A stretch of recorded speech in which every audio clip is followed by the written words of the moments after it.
Listen closely. How many times have you hidden your true heart just because you were afraid of being misunderstood or rejected? This video will share a gentle yet deeply emotional story about that very struggle. Morning in Copenhagen. Imagine this. The streets of Copenhagen still smell like fresh bread from the bakery.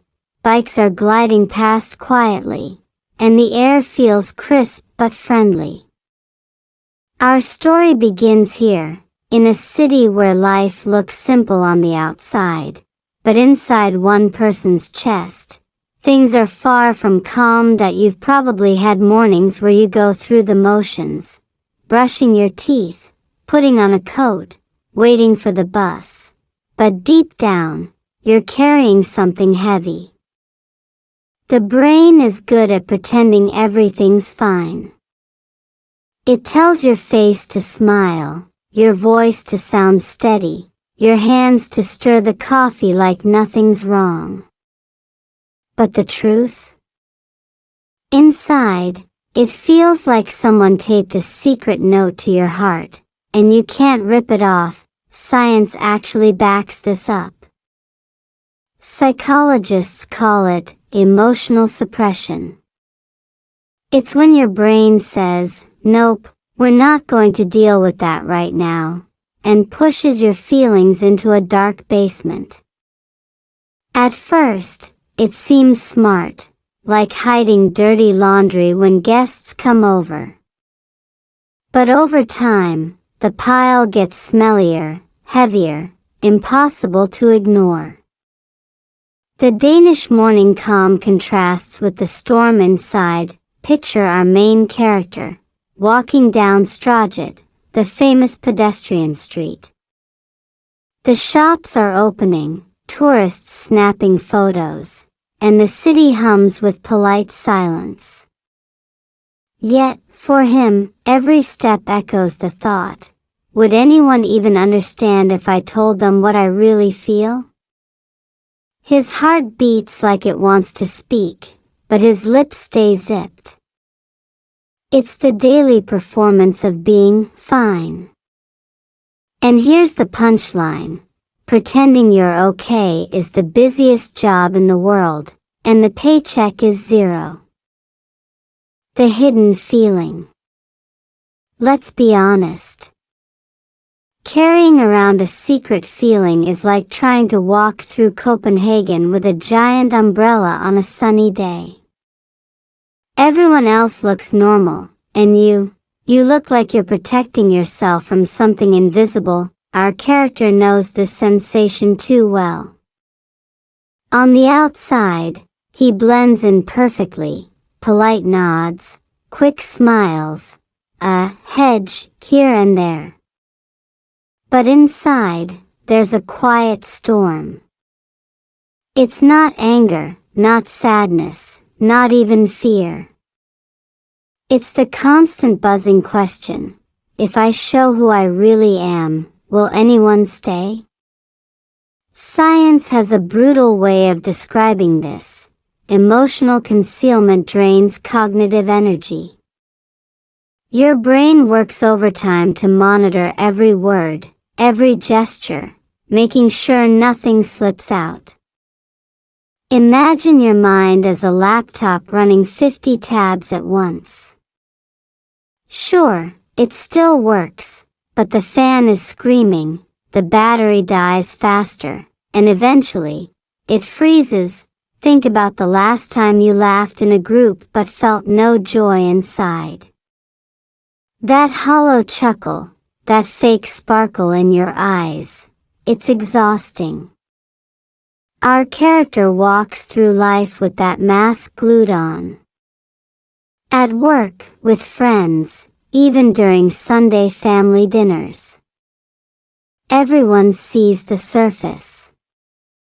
No one notices the cracks beneath, and here's the tragic comedy of it all. Hiding your feelings doesn't actually make them disappear. They just get louder, like kids banging pots in the kitchen while you pretend to nap. You can close your eyes, but you can't silence the noise. Punchline? The heart has no mute button, no matter how fancy your mask is. Coffee shop encounter. Picture this, a rainy afternoon in Copenhagen, the kind where bicycles lean against walls dripping with water and the smell of freshly ground coffee wraps around the whole street. Our character ducks into a small cafe, warm light, steamed windows, the quiet chatter of strangers. He just wants to sit alone, sip something hot, and keep his feelings locked up tight, but life has a twisted sense of humor. As he orders, he hears a familiar voice. Turning, he sees a friend from years ago, the kind of friend you don't plan to meet but secretly always wanted to. It's awkward at first, like bumping into your old diary that knows too much. Small talk begins. How are you? It's been ages. You look the same. Words spill out, but the real emotion stays zipped inside his chest. Psychologists say coincidence can act like a trigger. A sudden reminder of the past can dig up feelings you thought you buried for good. That's what happens here. Every laugh they share feels like a crack in the wall he's been building. Every memory they mention is another tug at the rope he's been using to tie his heart shut. The coffee arrives. Warm cups between cold fingers. And here's the kicker. The coffee is doing its job better than he is. It's warm, open, honest about what it is. Meanwhile, he's still pretending to be fine, stirring sugar into his drink like it could sweeten his silence. The universe has a cruel punchline. Sometimes the people who remind you most of yourself are the ones you've been running from. The quiet walk. After finishing their coffee, they step outside. Copenhagen's cobblestone streets are slick with rain, glowing under the soft yellow of street lamps. Their shoes make that satisfying tap-tap sound as they walk side by side. From the outside, it looks ordinary, two people catching up after years apart. But inside, it's a battlefield of words unsaid. Here's the strange thing. Walking side by side often makes it easier to talk than sitting face to face. Psychologists call this side-by-side disclosure. Without direct eye contact, the brain feels less threatened, and the heart sneaks closer to honesty. Yet our character fights against it, holding his feelings tighter, as if silence could protect him. They pass by Nyhavn, the colorful harbor houses reflecting in the rain puddles. Tourists are gone, the street quiet, almost giving permission to share secrets. The friend tells a funny story about getting lost in Aarhus. Our character laughs, but it's a laugh with a leash. Behind it hides the weight of everything he wishes he could say. That it's almost cruel. The city seems to nudge him at every corner. The flicker of a streetlight whispers, "Say it." The cold wind across his face asks, "What are you hiding for?" Even the rhythm of their footsteps feels like a countdown. But still, he holds back, and here's the ironic punchline. Silence is the loudest sound when you're walking with someone who deserves the truth. Words left unsaid. There's a strange ache that comes from holding words hostage inside your mouth. It's like standing at the edge of a diving board, toes curling on the edge, but never jumping. That's exactly where our character finds himself during this walk. He has 1,000 things to say, yet every sentence gets swallowed before it even reaches his lips. The friend talks about work, about life in another city, about small struggles and little joys. It's normal conversation, the kind you'd expect. But beneath that ordinary rhythm, our character feels the pressure building. He wants to confess the weight he's been carrying, the loneliness, the fears, the quiet longing. But the mask stays on. Neuroscientists have an explanation. When you hold back emotions, the amygdala, the brain's emotional fire alarm, keeps ringing quietly in the background. It's like a smoke detector you can't switch off. You look calm on the outside, but inside, alarms are blaring. That's why emotional suppression often leads to stress, insomnia, even physical pain. You're not just biting your tongue, you're burning your nervous system. That he knows this, though not in scientific terms. He feels it in his chest, in the heavy breaths he takes between laughs. Every time he chooses silence, his body feels the cost. His hands shove deeper into his coat pockets, as if gripping the words to keep them from escaping. And here's the bitter comedy: unspoken words don't vanish. They echo louder in your own skull, haunting you like ghosts that refuse to leave.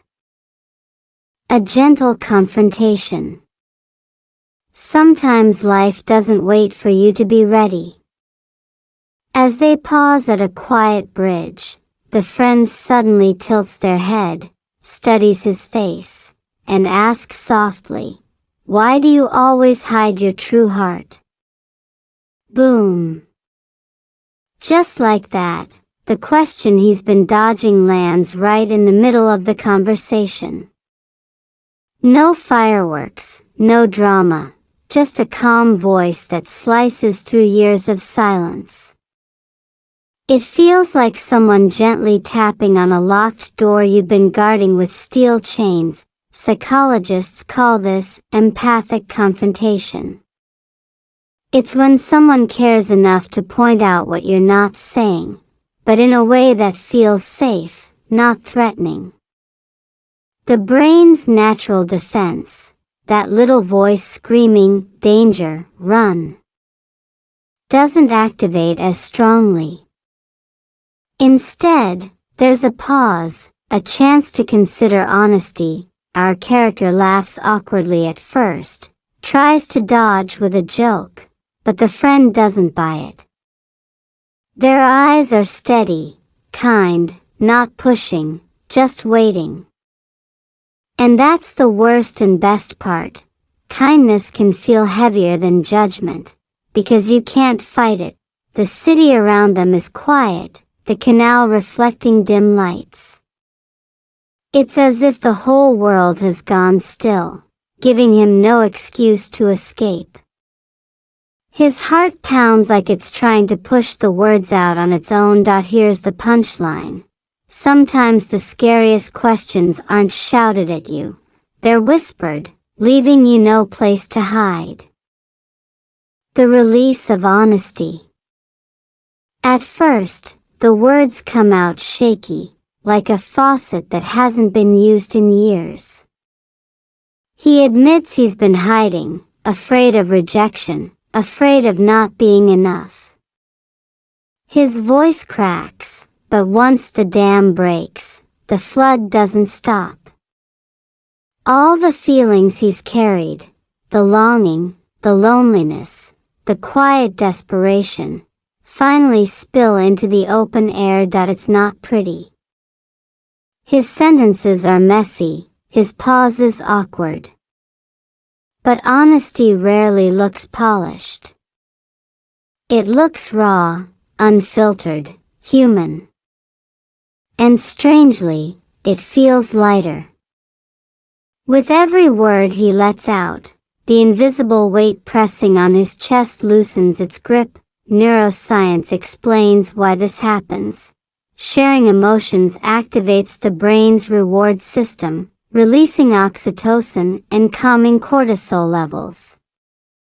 In simple terms, telling the truth is like unclogging a pipe. Suddenly, the pressure drops, and everything flows. His body, tense for so long, finally relaxes. His hands, once shoved deep into his pockets, now move freely as he talks. The friend listens without interruption, nodding, offering the occasional smile. No judgment, no shock, just presence. And that alone feels like medicine. For years, he believed honesty would drive people away.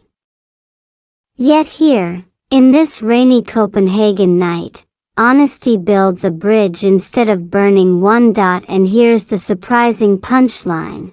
The heart doesn't actually break when you expose it, it breathes. A new beginning. The rain has stopped now. The cobblestones glisten under the streetlights, like the city itself has been washed clean. They keep walking, but something has shifted. The air feels lighter, the silence less heavy.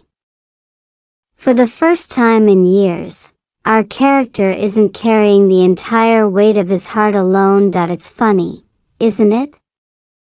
We spend so much time terrified that telling the truth will ruin everything. Yet, once it's out, we realize the world doesn't collapse. In fact, it expands. His friend doesn't walk away, doesn't judge. They simply walk beside him, step for step. That quiet companionship is louder than any words. Psychologists call this relational authenticity. It's the simple but powerful act of being known and still accepted. Studies show people who share their true feelings, even in small doses, report higher well-being and stronger connections. Turns out, honesty isn't just good for relationships. It's survival fuel for the soul. As they reach the corner where their paths will split, the friend squeezes his shoulder and says, "See? The world doesn't end when you open your heart." Our character smiles, a real one this time, not the mask he's worn for years. And here's the closing punchline. When you stop hiding your heart, life doesn't just continue, it finally begins.